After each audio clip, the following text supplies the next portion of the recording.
What's up, everybody? Welcome to the Art of Hunting podcast. Today we have a unique subject.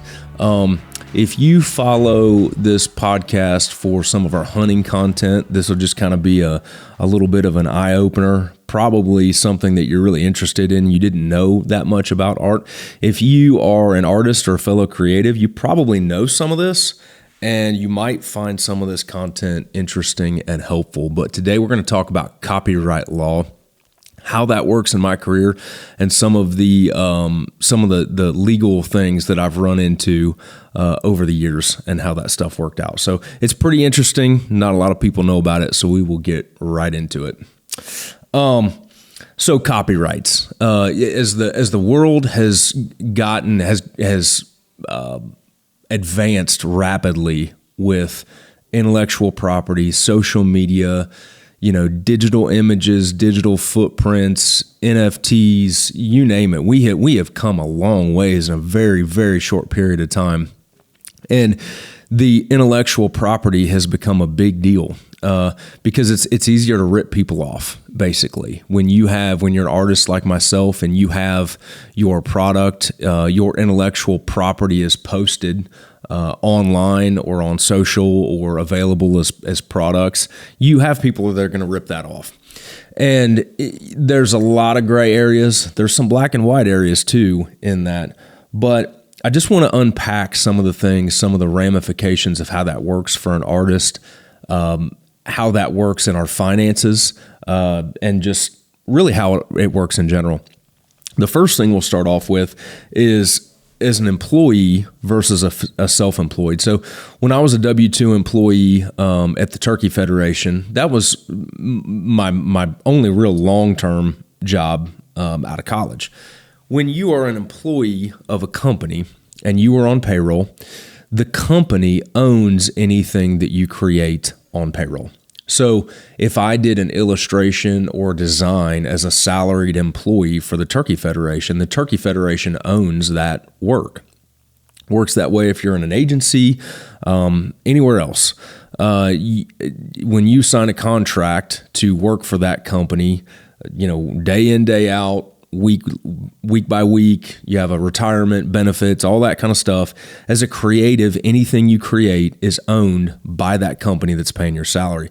When you go out on your own, it's different. When you go out on your own, now you are a self-employed creative, and you own the copyright to anything that you create, even if you're creating that for a client.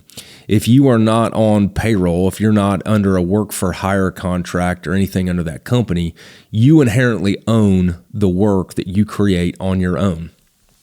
You're simply selling the right to use that work to the company that you're working for. Now, I've worked for some companies, some larger companies who wanted to own the work, and that was the agreement, and we set that out beforehand, and the prices reflect that.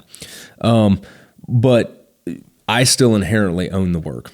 If I create something as an artist today, if I do a painting, it has to be an original work of art that I'm creating by myself. When I create that, the law says that I own that copyright for my lifetime, plus I believe it's 70 years. I don't have to file any registration for that. I don't have to notify anybody of that. I just have to be able to prove when I created it and what I created, have an image of it, have a record of it. What I do, though, is every time I create a new painting or a new print or a new poster or a new product, we register that with the feds, with the Copyright Office. And it used to be $35. I think it's $65 now. But you pay a one-time fee. You submit the paperwork, the category to get it registered with the feds. Now, what that does is it locks my ownership of that in stone, and it reduces all doubt.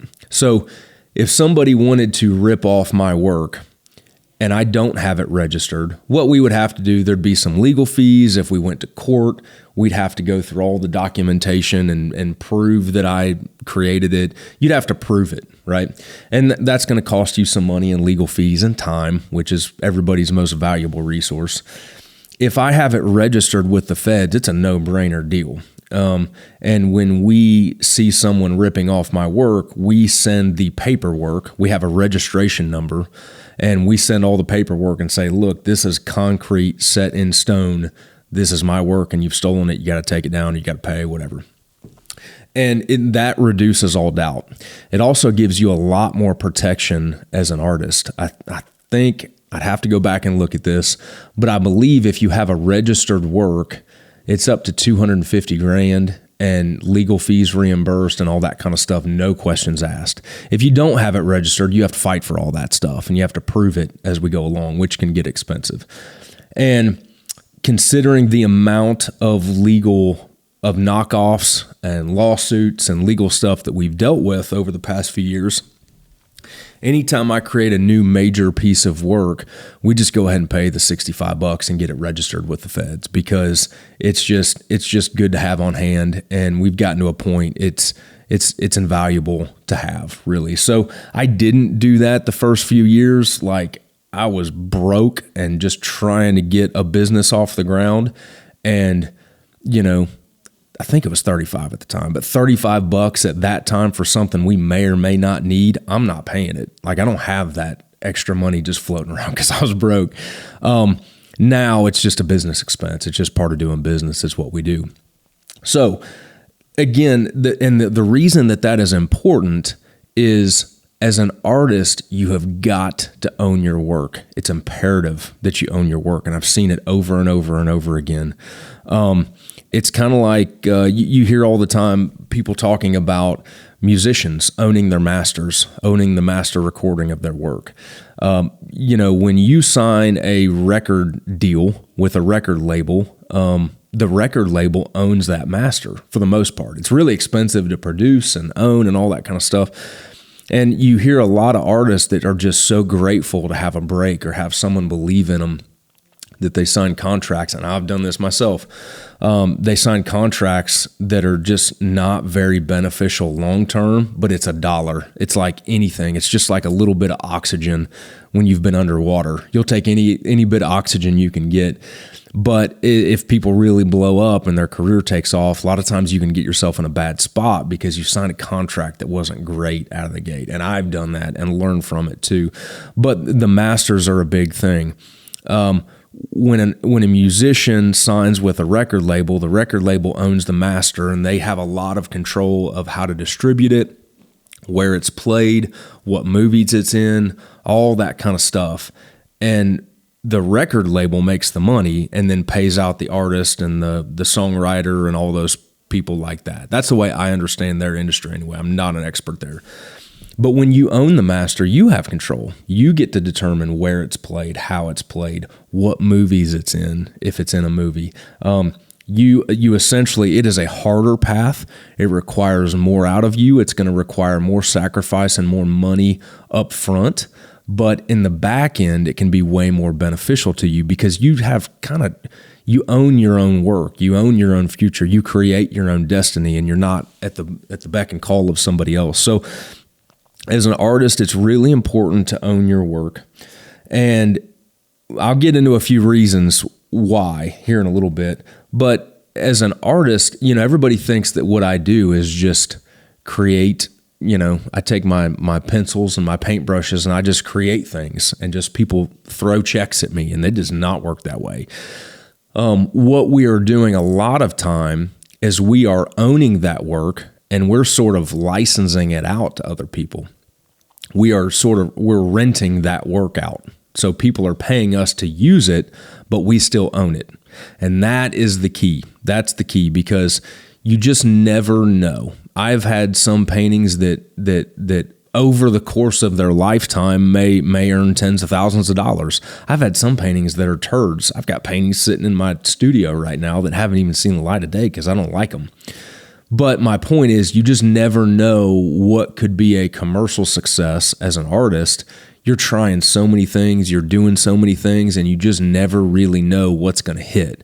But when something does hit, you need to be able to own it. And if you've given up the ownership, you've kind of just taken the wind out of your sails on that project. So we'll get into a few cases. I've outlined a few here. And it's ironic because I just came across one this morning on YouTube where a major company has obviously ripped off my anatomy art and tried to reclaim it, redo it as their own, and use it in some video work. And so I've got an email into my attorney right now to see how we're going to push forward with that. But I've seen it a lot on YouTube. A lot of times YouTube, all of these platforms have their own copyright protection, right? So as a creator, if you see someone else has stolen your work and used it, you can submit a claim through YouTube, and then that person either has to remove the content from their video and repost, or they have to take the video down entirely. Which, if you're not familiar with the way YouTube works, you have to have, I think, at least 1,000 subscribers and like 4,000 watch hours to be monetized on YouTube. So you can't just like sign up for YouTube and start making money right away. You have to prove that you are producing legitimate content, people are watching it, and then eventually you get monetized. And then from there, every view you get, YouTube has an algorithm that kicks out how much you get paid, because YouTube is obviously selling ads on the platform. The advertisers pay YouTube, and then obviously if you kick out content that gets a lot of eyeballs, the more ads are going to run on that, and the more YouTube is going to make, so the more YouTube is going to pay you. So, everybody is in this kind of arms race to get content, creative content, stuff that people like. And I've seen multiple people steal my art to do that. The hardest part sometimes for these companies is to create interesting visuals. And I, as a trade, as a craft, I produce interesting visuals. That's what I seek to do. So you have a lot of people that want to steal those images and steal that art and use it in their own videos. Now, so when we see that, we'll submit a claim through YouTube, and YouTube, like I said earlier, will either make them remove it or take it down. Well, that can be a big blow to some companies, because say you get 30,000 views and that video has a lot of momentum. Well, if you have to take it down, that really handcuffs them. And so all of these platforms, all of these companies are out to protect the creator. So if I created it and I can prove I created it and someone else stole it, then YouTube is going to have my back on that. The same way that if I use someone else's music and it didn't have a license for it, or their art or their photography or whatever, and I don't give them credit, I don't have a license for it, I didn't get permission, they can come down on you there. So it works both ways. So just this morning, I saw a company has obviously stolen some of my art and tried to tweak it, pawn it off as their own. So, that may end up being a lawsuit. That may just be a takedown notice, and they have to edit that part out of the video. I'm not totally sure. We'll see how that one pans out. I've had it happen in the past where people have stolen my art for anatomy illustrations or shot placement. That's the biggest one that people steal. We've submitted them and they've had to take down the video and then repost. The biggest one is the thumbnails. So, obviously the hardest thing in YouTube these days, everybody's trying to create interesting thumbnails so they get clicked on. Well, a lot of people want to steal my art for their thumbnail, and that's where we really draw the line. So that's an example of a YouTube copyright knockoff that we have. I had a really interesting one time. This is a product knockoff, and this was a major apparel company in the outdoor space. And I was actually I hardly ever go to the mall. I mean, I've probably been in I've been in the malls more to get an Apple product, a Mac, repaired at the Apple store than I have to shop in one. I do like kind of window shopping and looking at some of the advertising they do, the fonts and the pictures and stuff, because that, as a 42-year-old dude, you feel out of touch sometimes with what the young kids are doing and the new marketing and advertising. So I like to walk around and literally look at the advertising. I don't even look at the clothes. But I was at the mall, And I was going to a sales meeting for another company, and I had to get like a button-down shirt or something like that. I had to go buy some clothes for this sales meeting, and I'm walking through, and I'm walking through some of the more casual apparel on my way to check out, and I look over and do a freaking double take because a deer that I painted for Outdoor Life a couple years ago is on one of their t-shirts. And I mean, it is the most recognizable thing ever. I painted it for Outdoor Life's Deer of the Year. And this was a non-typical rack, which if you know anything about deer hunting, you know that some of these non-typicals are like literally one of a kind. You know, like if it's a typical 8-pointer or a 10-pointer, it's kind of hard to prove. They all kind of look the same. But man, a non-typical rack with like forked G2s and triple brow tines and all that kind of stuff. The rack is very unique. The pose was very unique. And it is just unmistakable that it was ripped off. So like I said, this was a big manufacturer, big outdoor apparel company. And what they're in the business of is producing performance gear. So they're not in the business of producing t-shirts and hoodies. So this is how the business side of this works. That company produces high performance gear. They don't want to screw with t-shirts and hoodies. So they find a third-party company that designs their t-shirts and hoodies with the company's name on them. That third-party company has an interior art department, right? And a lot of times these people don't know deer hunting. I mean, let's just face it, like there's not a lot of artists that hunt or are familiar with it. So what happened was the designer at this third-party company has to come up with a deer hunting shirt. Well, they don't know anything about deer hunting, so what do? They Google it. They come across my site, some of my content, and they see this deer.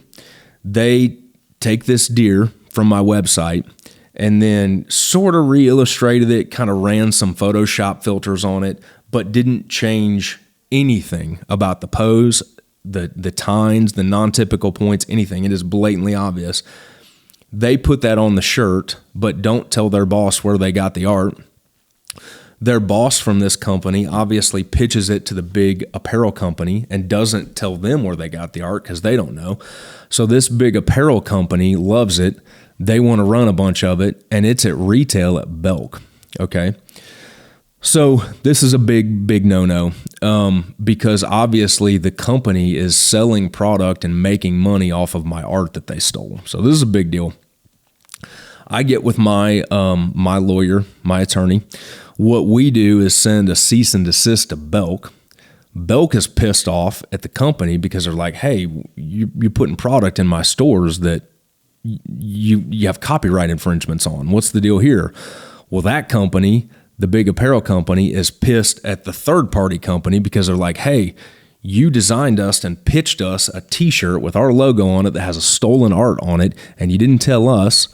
So that boss is now pissed and goes to the designer, and it's a trickle-down effect where everybody's like, hey, what did you do to me here? The way that worked out is a lot of these companies have an internal legal team. So my lawyer works with their legal team. This is the third-party company. And the designer to the end denied stealing it. But these IP lawyers look at it and like, dude, come on, man. Like, this is a blatant copyright violation. And again, if I have registered the work with the feds, you can go for the jugular, man. Like it's like ripping off the Coca-Cola logo. Like there's no doubt about it. They can come and I can legally sue. I think it's up to like $250,000. I mean, you can really go at them. But it's like anything with legal stuff, man. You don't want to go there. You just kind of want to get it resolved and get it over with and get it done with and move on. So at that point, the lawyers kind of go into this massaging deal back and forth, like, what are we going to do, this and then the other. The way this one worked out is I'm actually entitled to all of the sales, all of the profit off of this product. So what they've done is, it was early in the sales season, and so they submit all the records of how much they have sold, what their profit margins are, this and that and the other, and then we settled for a dollar amount from their profit. After that, it's over and done with. I'm not the kind of guy that like makes legal stuff public. I don't like to do that. And so, just kind of settle out of court. It's like, this happened. You don't do it again. We'll settle for some money and just move on. Okay. That's how I like to do it. Because as a creative, this stuff pisses me off to no end already when I find someone who's ripped off my work and I've got to go through this process.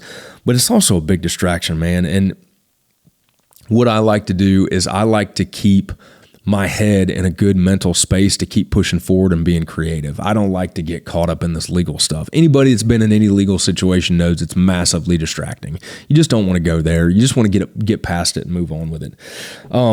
So they cut a big check. We sign a contract, some paperwork saying that this is the settlement. It's over and done with, and we just move on. So that's a deal where someone took my art and put it on a product, and it was sold at retail, and it was sold at big retail, not just, mom and pop shops. Another example is trade dress. So a lot of people don't know about trade dress, and my attorney had to educate me on this too, but there's a certain thing called trade dress where if your product has a specific look and feel, trying to think of some examples here, but, like with our paper prints, all of our paper prints are produced on the same background, the same fonts, the same kind of vintage vibe, the same kind of vintage look and feel, from our growth and maturity all the way through the flyaway prints. They have a very similar look and feel.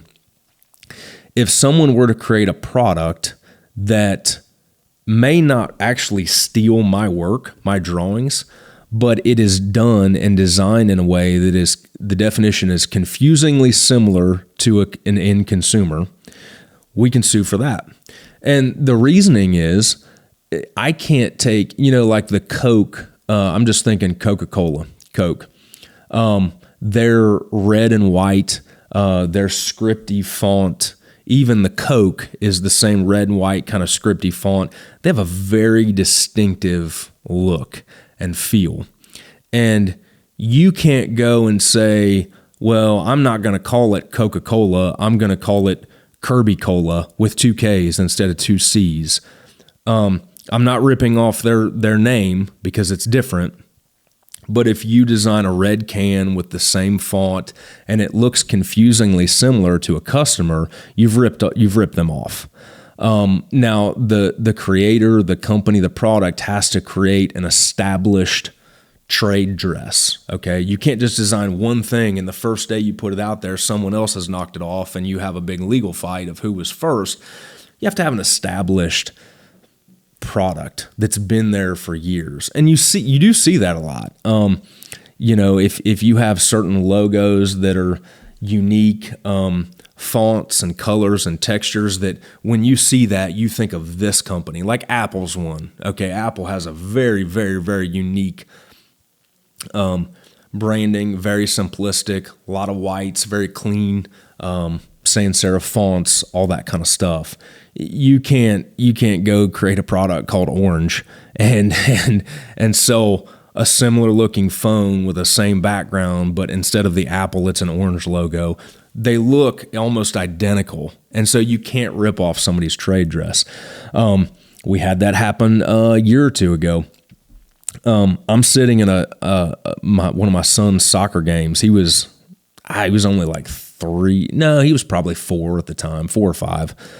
And the way all this stuff happens, it's just like, it just makes me eye roll and groan, because I'm sitting at a soccer game and my phone starts blowing up, Instagram notifications, texts, and all that kind of stuff. And what had happened is a major camo company, which we won't name, a major camo company had gotten with another artist, and they produced a print that was the like waterfowl species of North America.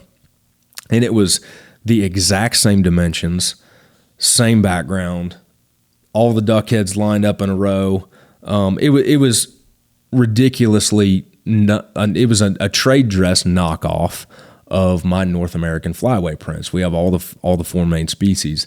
And the artist had done the heads in color. Mine are black and white sketches. The artist had done the heads in color, but it was blatant knockoff. They had like I said, same size, same dimensions, paper print, heads lined up. They had a head illustration and an action flying one, just like we had done.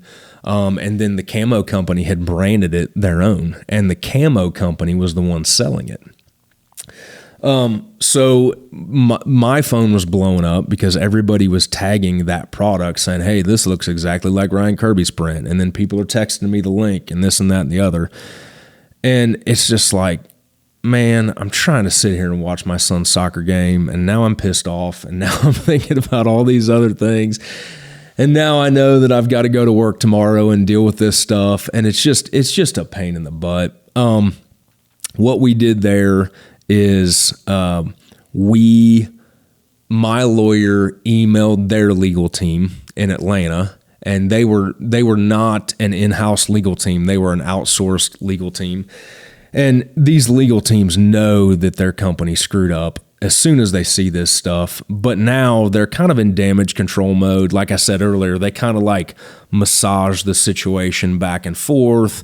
And so I think their first response was, well, we have all these instances of why this isn't a legal knockoff, but we'll take the product down anyway. And that's their way of trying to like slide out the back door. And I said, no, I told my lawyer, no, we're gonna need some money off of this. We want to send a message that this isn't okay. Not going to do it again.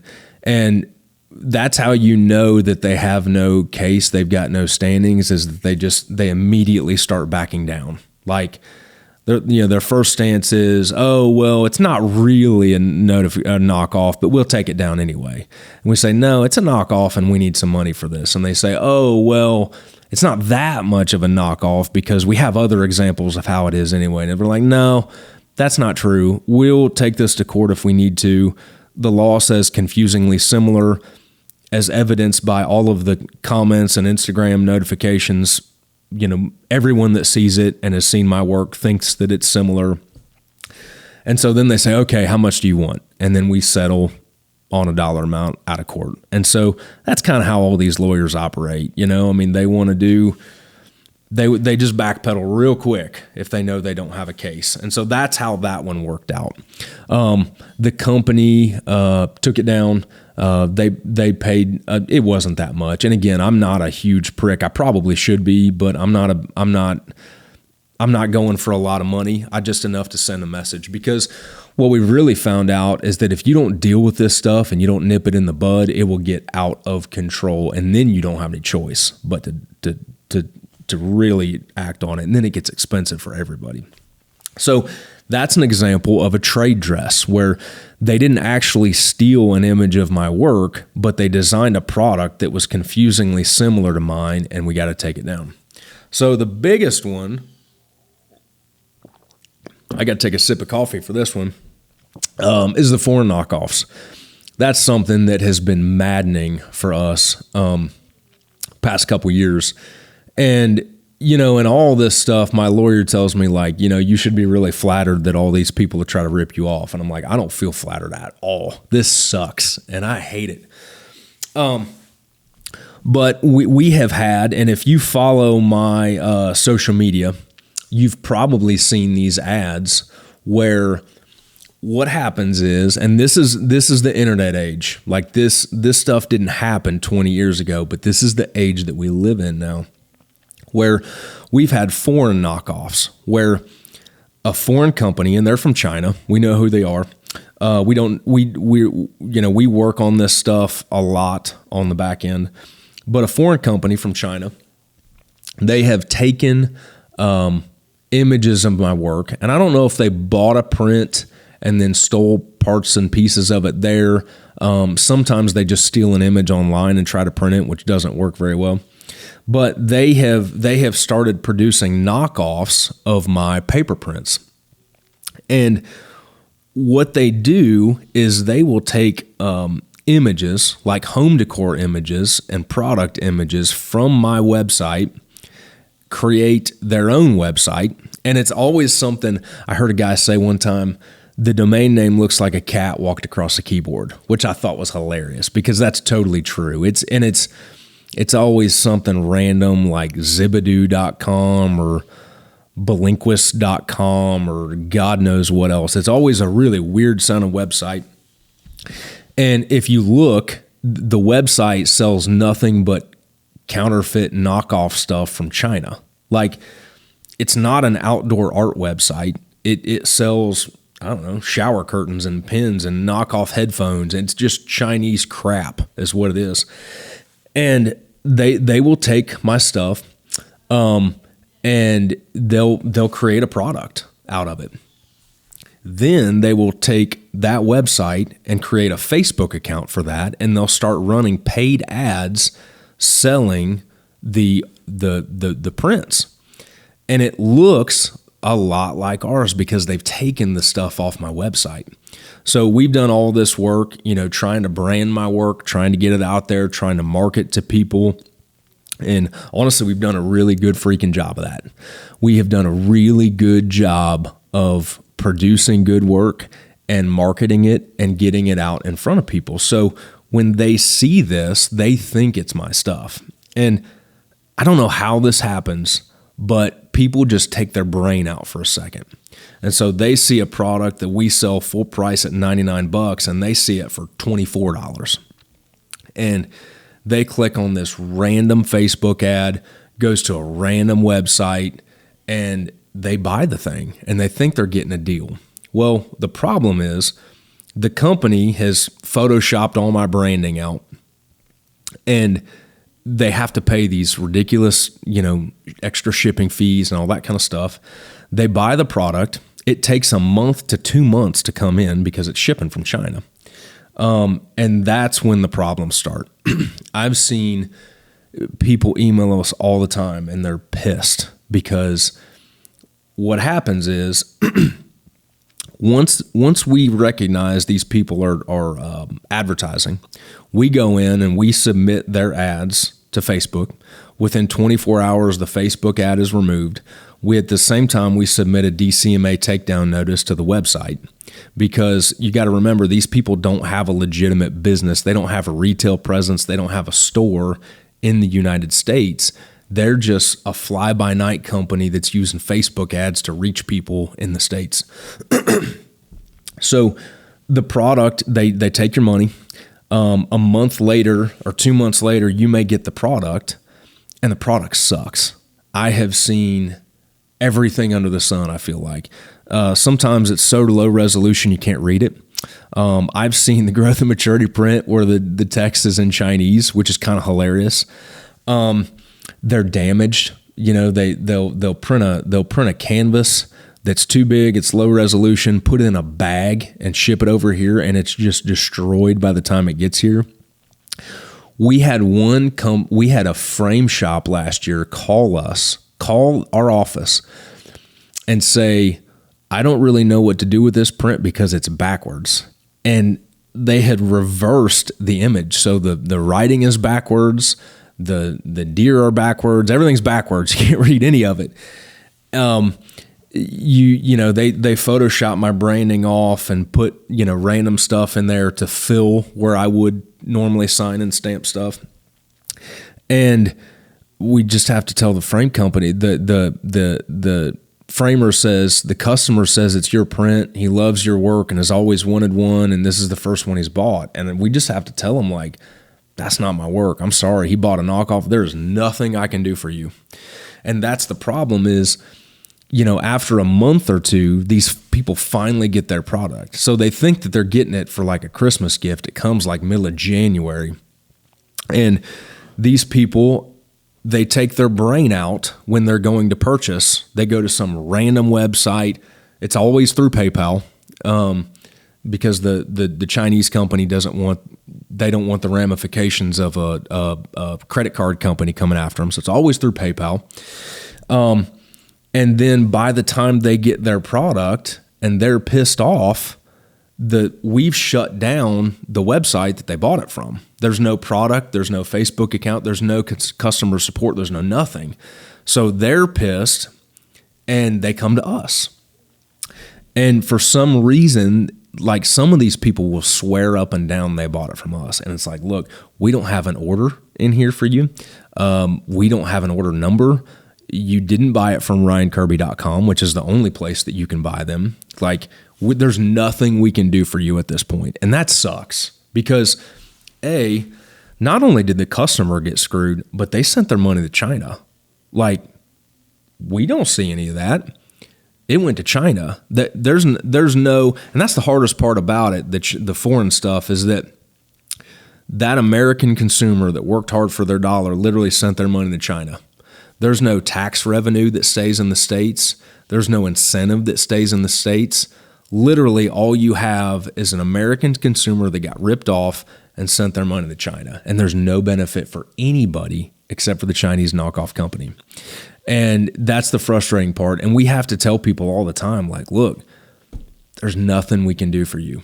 Like, if you know it's my work, you got to buy it from me. Buy it from RyanKirby.com. And if you don't like the price, that's fine. Wait till we put them on sale or buy a Stampin' Bent. Like, there's other alternatives here. But if you think that you're getting one of my prints for like $19 or $22 from a random website, I got news for you. You're going to be pissed off. And there's nothing that I can do for you at that point. So we fight that stuff all the time. Sometimes we get our lawyer involved if like we had a recent deal with Alibaba. And, these Chinese companies, they're ruthless, and they pretend ignorance, they fake ignorance, they act like they don't know what they're doing, they drag their feet taking the stuff down. And so we will get our lawyer involved at some point in that, which, my lawyer is one of the freaking best, but they're also $500 an hour. So, you don't want to get involved in that if you don't have to. But fighting this legal stuff it's a very mentally distracting thing for me. It's time consuming on my people because typically I assign somebody to just do nothing but take down notifications and Facebook ads. And it's expensive. It costs us a lot of time and money to fight it. But in the long term, I feel like it's worth it because, again, like I said earlier, if you don't punch these people in the mouth, it's just going to get worse. And so that's what we've chosen to do. It's a big stressor, but it's part of the business of it. And it's a side that a lot of people don't see or understand or realize. And so my advice to any young artist, if I had to give any, would be you got to educate yourself on it because you're going to have to learn it sooner or later. You're either going to learn it sooner on your own or you're going to get kicked in the gut at some point and you're going to have to learn it by default because you don't know any better. And you're going to learn a hard lesson. My path has been a little bit of both. I have tried to learn it, but I've also taken some hard knocks on it. And learned the hard way on some stuff. I guess another question too is, have we ever been in any legal copyright trouble? And the answer is no. I do remember when I very first started, I didn't know that you couldn't just paint someone's photo. I didn't know that. I didn't have any formal training in college. My high school art teacher took a lot of his own photos and let us use them for the duck stamp competitions. But I didn't know what I didn't know. And there was a couple times, Russell Graves was one, John Ford was one, and there might've been another one, but I painted their image and I didn't know any better. And a lot of times too, I was just painting, I wasn't selling anything at that point. I was just trying to get better and and grow. But then my work started to sell, and I learned more about copyright, and I was like, man, I wasn't allowed to paint that guy's photo and sell it. So I actually reached out to those guys, proactively and said, hey man, I'm sorry, I didn't know any better, but I just sold a painting for that time was like $1,200, and I painted your photo, and I just didn't know. I didn't know any better. Russell was cool about it. John Ford was cool about it. And I think I paid him some money to make it right. And I just felt like that was the right thing to do because, I use a lot of reference photos, use a lot of stock photos, a lot of photos I take on my own. And if I do, there are several photographers that I reach out to, and I want to make it right by them. Like, hey, either permission or payment or prints, or I kind of default to them really, because I feel like they're creatives too and deserve to be paid. But at the same time, they're saving me money by not having to go sit in the blind for 4 days straight to get the right turkey photo. I can do more work by simply paying them for their work, and I can spend those 4 days in the studio instead of in a blind because I'm a busy dude, and when I do get time to go sit for 4 days in a blind, I'd like to be hunting, deer hunting or turkey hunting, rather than sitting there with a camera trying to get a strutter photo with a backlit tail fan facing right to left. That's kind of an impossible task to do on the fly. But a lot of these photographers have that kind of stuff. The other thing is Western big game. I use some of these guys quite a bit for Western game, mule deer, elk, stuff like that I don't have access to and don't inherently know that much about. So, no, we haven't been in any trouble. I've tried to stay pretty clean there. And the biggest reason I do that is because I know what it feels like to be ripped off, and it freaking sucks. So, all that to say there, that's a little bit about copyright law. That's the basics of copyright law. I would highly, highly encourage you to go speak to somebody. I know early on, there was a dude in Charlotte that I went to really just for a consultation, and I had a big contract I was looking at. I just kind of wanted the second opinion on it before I signed it, and I just sat back and kind of did some consultation on that. There's also a graphic designer's handbook that doesn't cover a lot of fine art, but it covers some licensing stuff for illustrators, which for fine artists, you could technically be called an illustrator if you're illustrating a product or a book cover or something like that. But that's a really good one to look at. There's all kinds of resources, but ultimately, one of the best things that we've done is hired a good IP lawyer and pay their rate. Don't try to get a deal, because when you need them, you need them. And so we've gotten a good one that we've worked with over the past few years. So it's been a long one. Hope you guys enjoyed this podcast. A little bit of a look behind the curtain into what it's like to run a business as an artist. And if you are an artist, I hope this helped you out a little bit. I'd love it if you could learn from my mistakes a little bit and catch some of this stuff early. So anyways, it is middle of September. Just got back from an elk hunt. Looking forward to doing a lot of nice new work, and I hope you guys are having a great fall, and good luck in the woods.